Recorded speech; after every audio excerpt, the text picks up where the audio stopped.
우리는 아름다운 교회, 행복한 성도라는 슬로건을 가지고 신앙생활을 하고 있습니다. 그리고 2018년도 저에게 주신 표어는 바로 내 교회를 세우니라고 하는 말씀입니다. 그렇기 때문에 우리한테 정말 중요한 것은 뭐냐? 성경에 나오는 진짜 교회, 진짜로 아름다운 그 교회, 바로 그것이 우리한테 정말 중요합니다. 왜냐하면요, 우리에게 목표가 있어야 되기 때문에 그렇습니다. 우리가 신앙생활을 하면서 정말 이 교회를 섬기고 세워가면서 끊임없이 추구하고 바라보고 나가야 될 바로 그 모델이 필요하기 때문에 이게 정말 중요한 것이죠. 자, 그런 교회가 과연 성경에 나오는가? 그렇다면, 나온다면 그 진짜 아름다운 교회는 어떤 교회를 말하는 것인가? 우선 생각할 수 있는 것은 뭐냐면 예루살렘 교회를 생각할 수 있습니다. 처음 성령이 강림하시면서 시작된 바로 그 교회, 그 교회야말로 정말 아름다운 교회였습니다. 지금까지 있던 교회 가운데서 가장 이상적인 교회라고, 가장 완벽한 교회라고 그렇게 알려져 있습니다. 그래서 보통 그 교회를 다른 이름으로 초대교회 이렇게 부르는 거 아닙니까? 이 초대교회란 말은요, 단지 그냥 처음에 있었던 교회라는 뜻이 아니라 바로 교회의 원형이다, 그 뜻이에요. 교회의 오리지널이다, 그 뜻입니다. 그럴 정도로 좋은 교회가 바로 예루살렘 교회입니다. 그러니까 예루살렘 교회는 정말 진짜 아름다운 바로 진짜 교회인가? 그런데 그렇지 않다는 거죠. 성경에 보니까 가장 아름다운 교회, 진짜 교회는 예루살렘 교회가 아니었습니다. 왜냐하면요, 바로 그 예루살렘 교회의 업그레이드 버전이 성경에 나오니까 그래요. 진짜 가장 아름다운 교회는 예루살렘 교회가 아니에요. 바로 그 예루살렘 교회의 수정 보완판인 교회가 진짜 아름다운 교회예요. 그 교회가 바로 어떤 교회냐? 그게 바로 안디옥 교회입니다.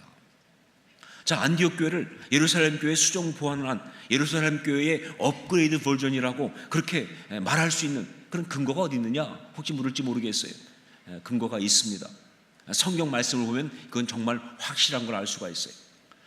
성경에 나오는 진짜 아름다운 교회, 정말 진짜 그 교회, 이 안디옥 교회, 그 교회 이야기는요, 언제부터 시작되느냐? 사도행전 6장부터 시작되고 있어요. 사도행전 6장 보면 1절에 이런 말씀이 있습니다. 그때에 제자가 더 많아졌는데 헬라파 유대인들이 자기의 과부들이 매일의 구제에 빠짐으로 히브리파 사람을 원망하니, 예루살렘 교회에, 그 아름다운 교회에 갈등이 생긴 겁니다. 문제가 생긴 거예요. 그것은 바로 예루살렘 교회를 구성하고 있는 히브리파와 헬라파 사이에 갈등이 생긴 거예요. 예루살렘 교회는요, 언뜻 볼 때는 하나처럼 보이지만 사실은 그 안에 큰 두 부류가 있었습니다. 하나는 히브리파예요. 이 히브리파는 어떤 사람들이냐? 바로 팔레스타인 본토에서 태어나서 거기서 쭉 살아왔던 유대인들을 말합니다. 그러다가 예수님을 믿으면서 그리스도인이 된 바로 그 사람들이 히브리파 사람들이에요. 이 사람들은 주로 아람어라고 하는 언어를 사용했습니다. 예수님이 사용하셨던 것 같은. 반면에 거기에 또 하나의 어떤 그 부류가 있었는데 그건 바로 헬라파라고 말합니다. 이 헬라파는 어떤 사람들이냐? 유대인인데 나라가 망하고 있는 가운데서 그 지중해 각지에, 헬라 각지에 가서 살던 어떤 그런 사람들, 소위 디아스포라 유대인들, 바로 그들 중에서 정말 예수님이 주님이신 것을 알고 고백하면서 성령이 강림했을 때 그래서 믿게 된 사람들, 그러면서 그들은 예루살렘에서 함께 교회를 섬기며 신앙생활을 했거든요. 그 사람들을 헬라파 이렇게 말합니다. 그들은 주로 헬라어를 사용했던 사람들이에요. 이 둘이 함께 있어서 교회를 구성하고 있었는데 바로 그 히브리파와 헬라파 사이에 갈등이 생긴 거예요. 근데 그것도 다른 것도 아니고 무슨 고상한 문제도 아니고 바로 과부들의 구제 문제로 갈등이 생겼습니다. 자세한 내용은 이렇습니다. 과부들을 구제하는 것이 있는데, 그런데 그 구제를 집행하는 걸 누가 했느냐? 바로 사도들이 했습니다. 그런데 그 사도들은 누구냐? 바로 히브리파 사람들이에요. 사도들은 다 히브리파입니다. 그러다 보니까 사실 그 여러 가지 팔이 안으로 굽는다고 말이죠. 또 말 통하는 사람이 그 사람이다 보니까 자꾸 히브리파 과부들만 챙기는 거예요. 그러다 보니까 원하지 않게 헬라파 과부들이 빠지게 됐어요. 그러다 보니까 이 헬라파 사람들이 굉장히 불평이 생기고 원망이 생기고 비난을 시작한 것입니다.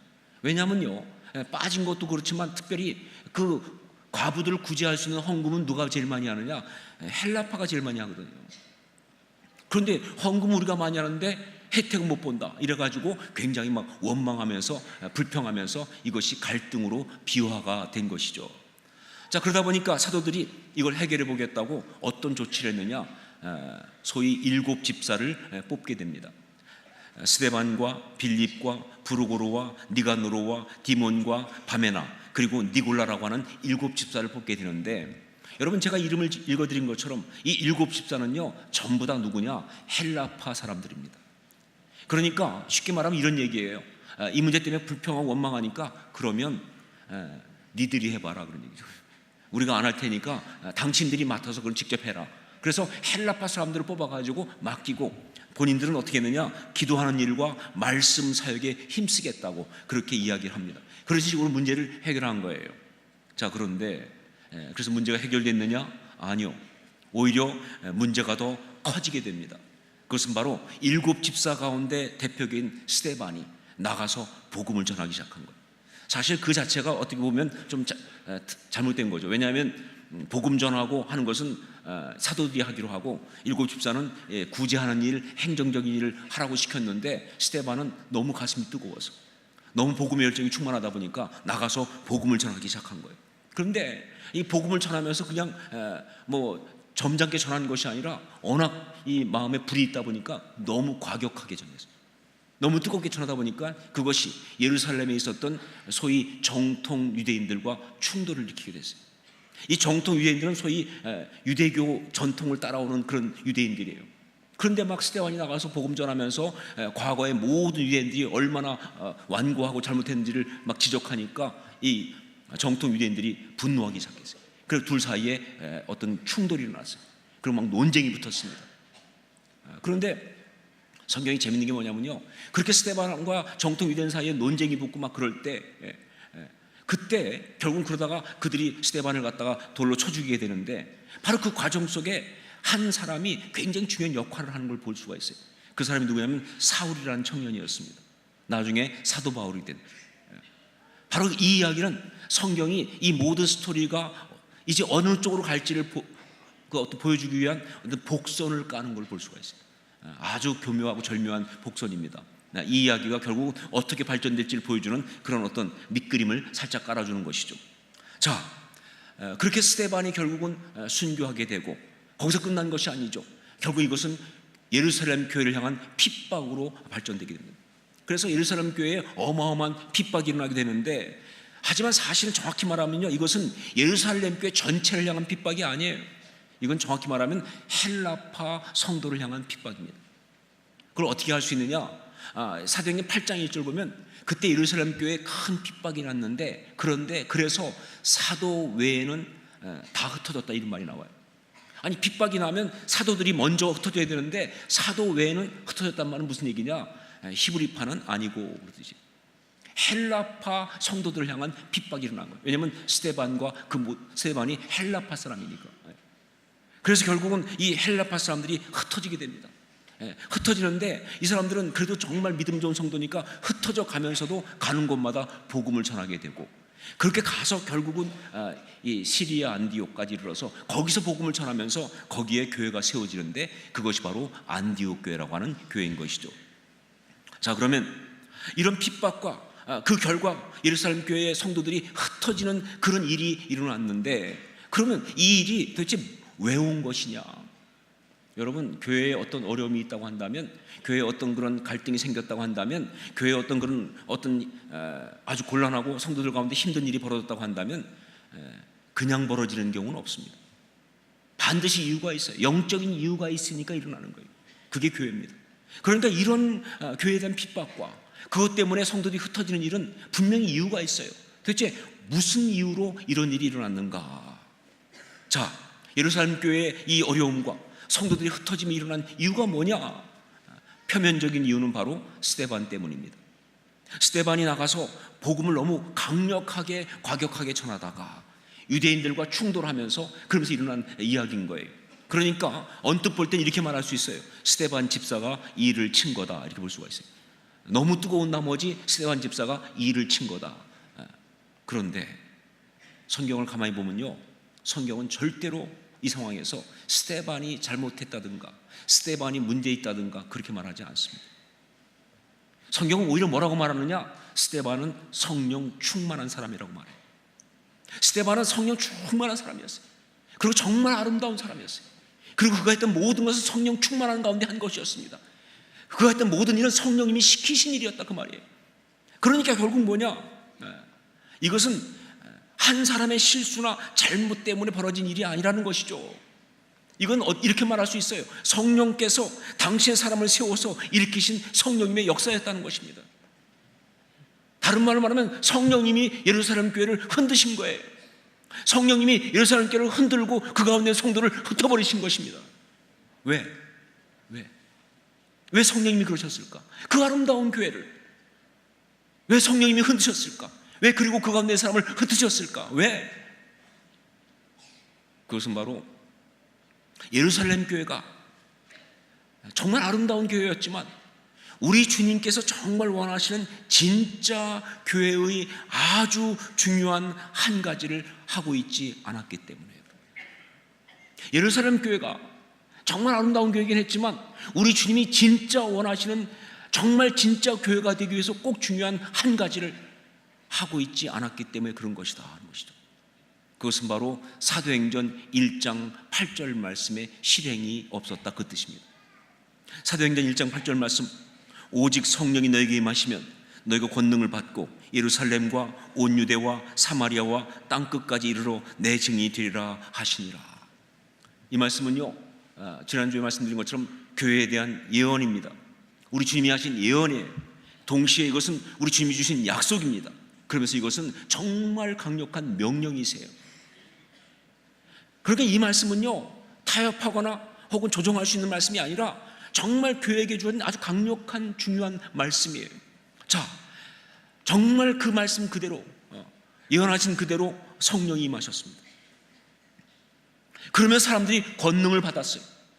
그러면서 정말 사람들이 그 예루살렘에서 예수 그리스도의 복음을 증거하고 그러는 가운데 거기 있는 사람들이 같이 은혜 받고 모여들기 시작하면서 아름다운 교회가 세워진 것입니다. 자, 성령이 임하시고 권능을 받고 예루살렘 가운데 복음이 증거되면서 그러면서 정말 아름다운 예루살렘 교회가 세워졌는데 정말 수없이 많은 사람이 모여들고 그러면서 정말 그렇게 귀한 공동체가 세워졌는데 문제는 뭐냐? 그 다음으로 진도가 안 나간다는 게 문제. 거기까지만 갔어요. 분명히 말씀이 뭐라고 되어 있습니까? 성령이 임하시면 너희 권능을 받고 예루살렘과 온 유대와 사마리아와 땅끝까지 이르러 내 증인이 되리라 했는데 예루살렘까지는 왔는데 그 다음으로 진도가 안 나가는 거예요.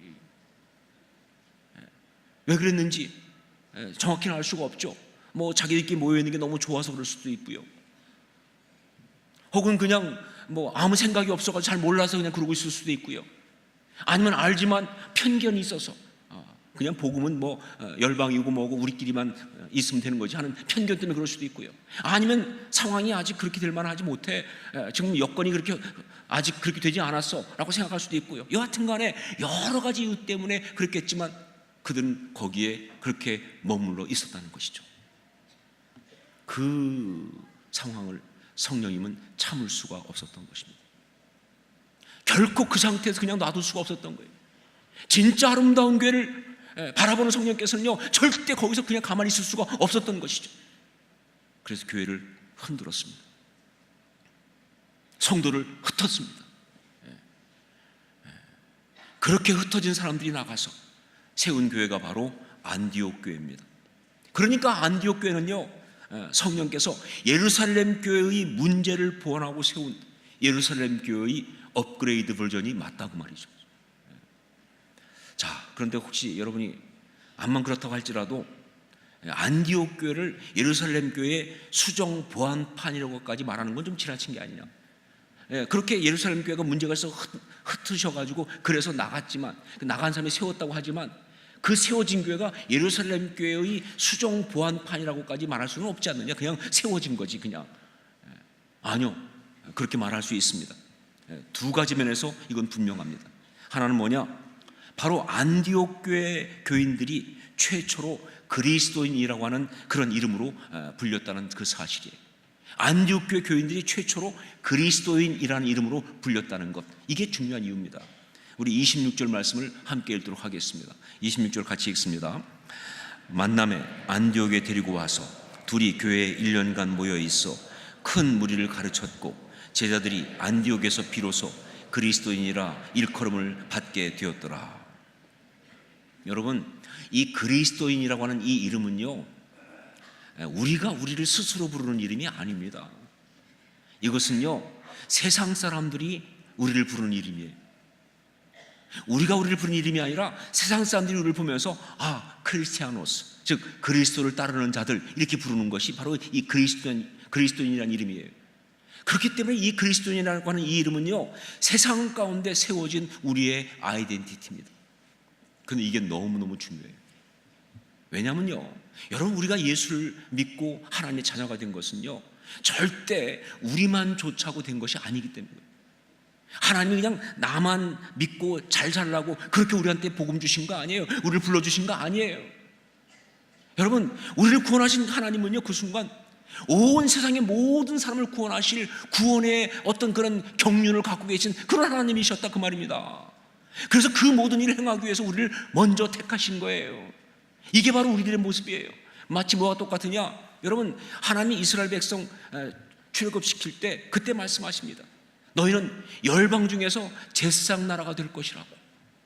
그냥 그들만 이뻐서 택하신 것이 아니에요. 니들만 선민이다, 그게 아니에요. 열방을 구원하기 위한 제사장 나라로서 택하셨다, 그 말이에요. 근데 그들은 그걸 모르고 자기들만 선민이라고 생각하면서 갔던 것이 그들의 실패 아니었습니까? 마찬가지예요.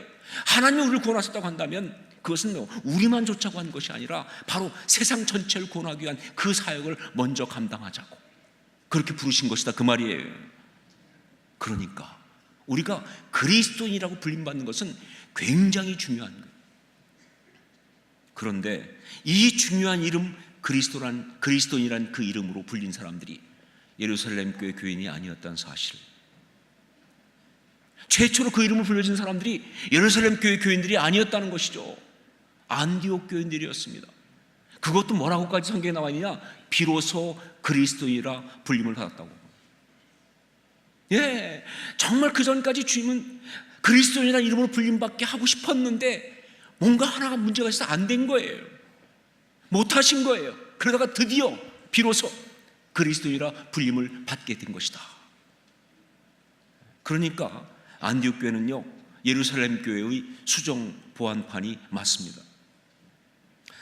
그리고 또 한 가지는요, 안디옥 교회는요, 그래서 그 교회가 세워지면서 가장 먼저 선교의 그 모든 것을 헌신하게 됩니다. 안디옥 교회는요, 그 교회가 세워지면서 가장 먼저 선교의 모든 것을 헌신하는 그런 교회가 되었다. 사도행전 13장 1절로 3절 말씀을 한번 같이 읽도록 하겠습니다. 사도행전 13장 1절로 3절을 함께 읽습니다.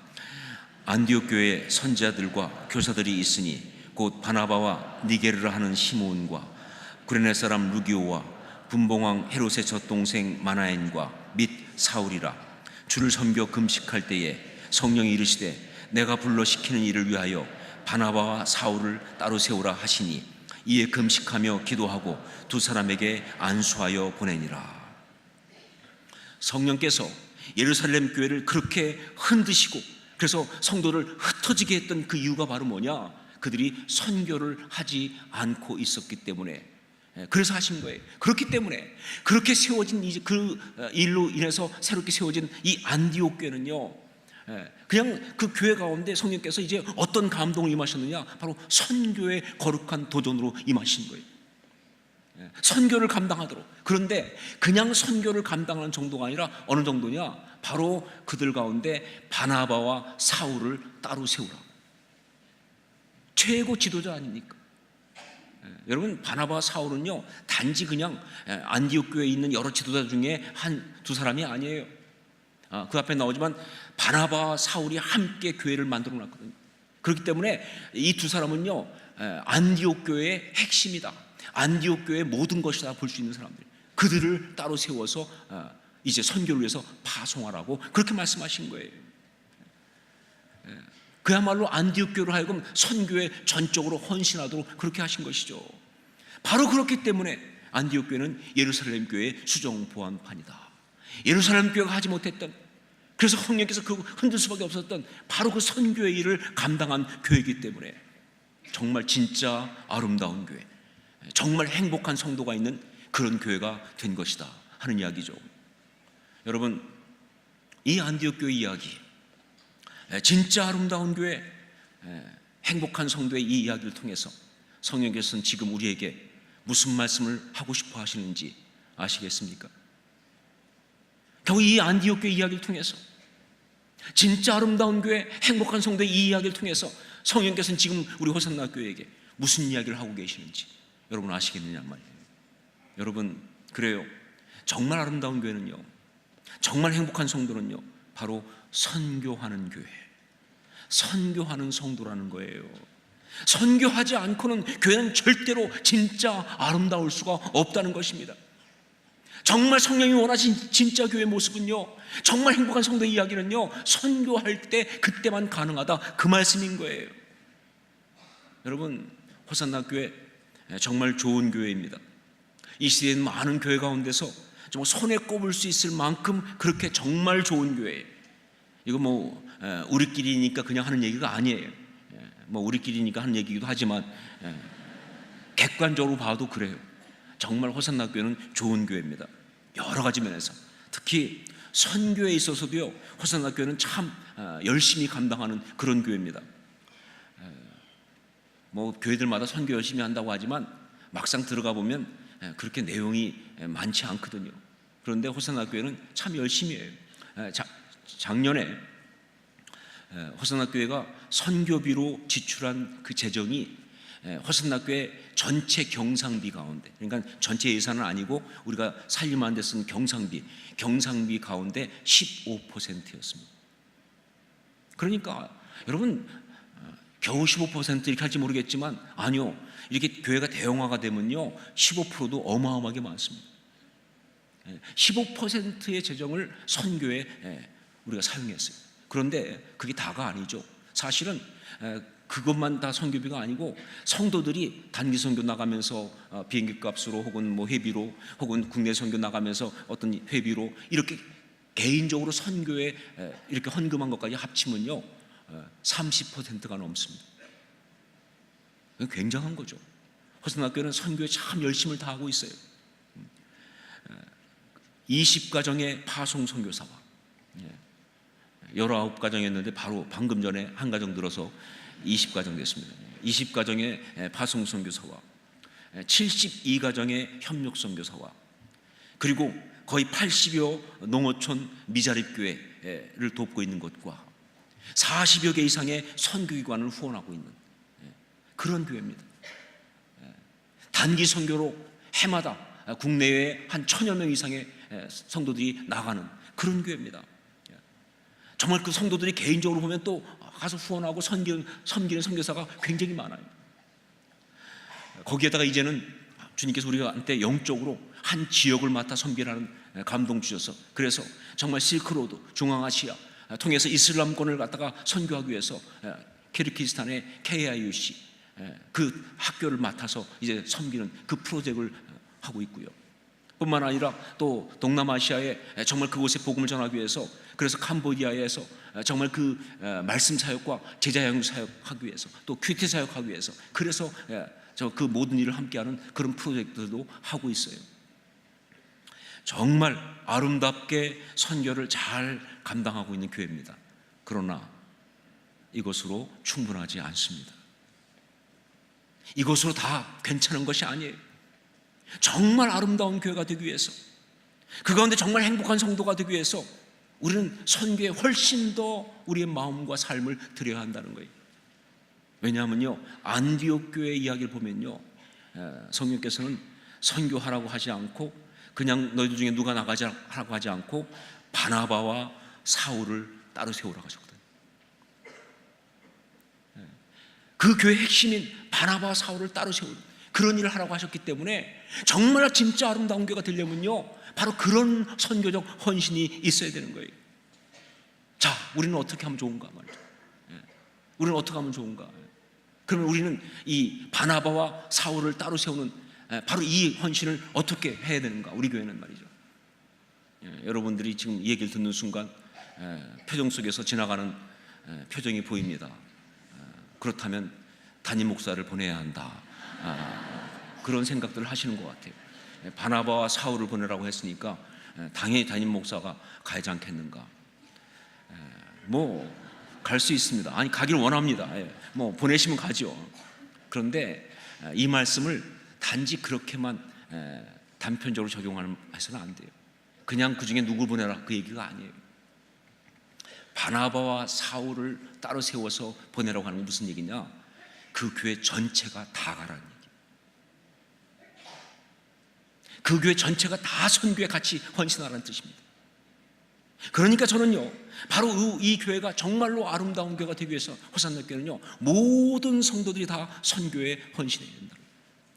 그 중에 몇몇만 가는 것이 아니라, 그 중에 몇 %만 가는 것이 아니라, 그 중에 얼마 어떤 부서들만 하는 것이 아니라 모든 교회가 선교에 헌신해서 선교 훈련을 받든지, 선교 중보기도를 하든지, 선교에 참여하든지, 아니면 선교 사역에 동참하든지, 후원을 하든지, 여하튼 간에 모든 성도들이 선교에 다 함께 참여해서 선교사적인 삶을 사는 것, 이것이 맞다는 것이죠. 여러분, 바로 이것을 위해서 저희가 해마다 선교헌금 작정을 하는 것입니다. 선교헌금 작정은요, 단지 그저 선교에 필요한 재정을 모으기 위해서 하는 그런 것이 아닙니다. 만약 재정만을 모으기 위한 것이라면 다른 방법도 많이 있어요. 더 쉬운 방법이 있을지 모르겠어요. 그런데 이 선교헌금 작정하는 까닭은 뭐냐면 바로 호산나 교회 모든 성도들이 다 선교에 참여하게 하기 위하여 하는 거예요. 저는요, 이런 생각을 감동 가운데 갖게 되었습니다. 뭐냐? 이 선교헌금을 작정하는 것은 마치 뭐와 같으냐면 이스라엘 백성이 광야에서 성막을 세우고 광야를 걸어갈 때 그때 하나님께서 하신 말씀이 있어요. 모든 이스라엘 사람들은 생명의 속전을 드리라고, 성전에다가. 전 이 생명의 속전 생각이 났어요. 그런 감동이 왔습니다. 그래, 선교헌금을 작정하는 것은 마치 이스라엘 백성들이 생명의 속전을 드려서 그것이 있을 때 하나님이 네가 내게 속한 공동체에 있다고 확인하신 것처럼 그렇게 모든 성도가 선교헌금을 드림으로써 하나님의 이 선교 공동체에 함께하는 바로 그런 의미가 있지 않느냐는 것이죠. 바로 그게 중요하다고 생각해요. 그러니까 사실 액수는 중요하지 않습니다. 얼마를 많이 하느냐 적게 하느냐 그게 중요한 게 아니에요. 정말 중요한 것은 모두가 함께 해야 한다는 거예요. 그냥 돈을 들이고 마는 것이 아니라 그래서 작정을 하는 거예요. 매달 작정한다. 무슨 얘기냐? 여러분, 제일 헌금에서 나쁜 게 뭐냐면 헌금 내고 잊어버리는 게 제일 나빠요. 돈으로 때우겠다, 그 뜻 아닙니까? 그건 신앙이 아니죠. 그건 답이 아니에요. 작정하고 그래서 이제 매달 기도하면서 정말 더 마음을 들이면서 더 헌신하면서 같이 나가는 게 중요한 것이죠. 그래서 정말 온 교회가 다 함께 선교에 다 참여하는 것, 이것이 바로 진짜 아름다운 교회, 안디옥 교회와 같은 그런 이야기가 되는 것이 아닐까. 안디옥 교회 이야기, 진짜 아름다운 교회, 행복한 성도 이야기입니다. 바로 그 이야기를 이 시대 가운데 우리 호산나 교회가 다시 한번 써나갈 수 있기를 주의 이름으로 축원합니다. 아니, 지금 이미 쓰고 있다고 주의 이름으로 선포합니다.